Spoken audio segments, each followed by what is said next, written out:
Hello everyone, আজকে তোমাদের জন্য নিয়ে হাজির হয়ে গেলাম এক নতুন ধরনের রেসিপি। মানে ইঁচড়ের যে জিনিসগুলো আমরা ফেলে দিই, আজকে সেই জিনিসটাই দিয়ে কত সহজে এই রেসিপিটা করা যায় আজকে তোমাদের সাথে শেয়ার করব। তাহলে দেখে নাও এই রেসিপি করতে গেলে কি কি লাগে। আলু, উচ্ছে, ছোলা আর ওই ইঁচড়ের ফেলে দেওয়া যে জিনিসটা তোমরা ফেলে দাও সকলে, সেই জিনিসটা, এগুলোকে আমরা বুকো বলি। তোমরা কি বলো অবশ্যই জানাবে।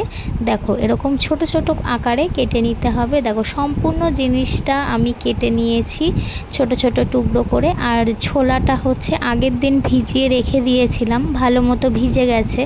এরপর দেখো একটা পেস্ট তৈরি করে নিতে হবে। এর মধ্যে দিয়েছি সর্ষে আর কাঁচা লঙ্কা।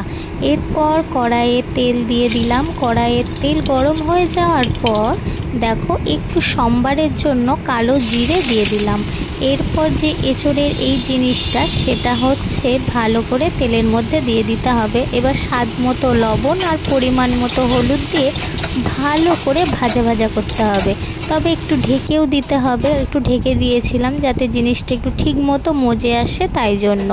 দেখো ঢাকনা খুলে দেখতে পাচ্ছ কতটা মানে ভালো করে ভাজা ভাজা হয়ে এসেছে।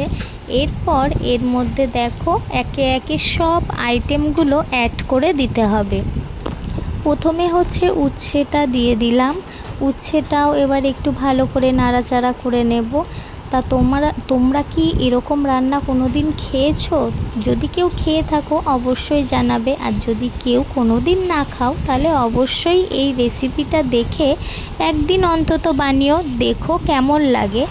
আশা করি খুব ভালোই লাগবে, কারণ আমাদের এই তরকারিটা খেতে বেশ ভালোই লাগে। দেখো উচ্ছেটাও দেখো একটু ভাজা ভাজা হয়ে এসেছে। এরপর আমি আলুটা দিয়ে দিলাম, কেটে রাখা যে ছোট টুকরো করে আলুটা, সেটা দিয়ে দিলাম।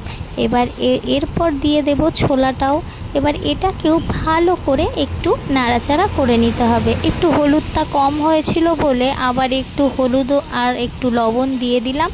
এবার ভালো করে একটু ঢেকে ঢেকে ভেজে নিতে হবে।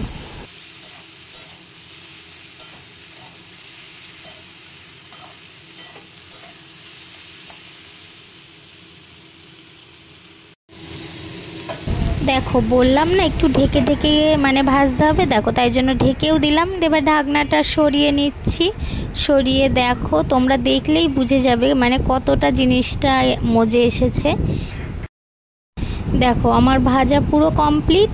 এরপর হচ্ছে যে বেটে রাখা যে মশলাটা ছিল সেটা ভালো করে দিয়ে দিলাম, মানে সর্ষে আর লঙ্কা। সেটা দিয়ে একটু ভালো করে নাড়াচাড়া করলাম। নাড়াচাড়া করে একটু পরিমাণ মতো জলও দিয়ে দেব।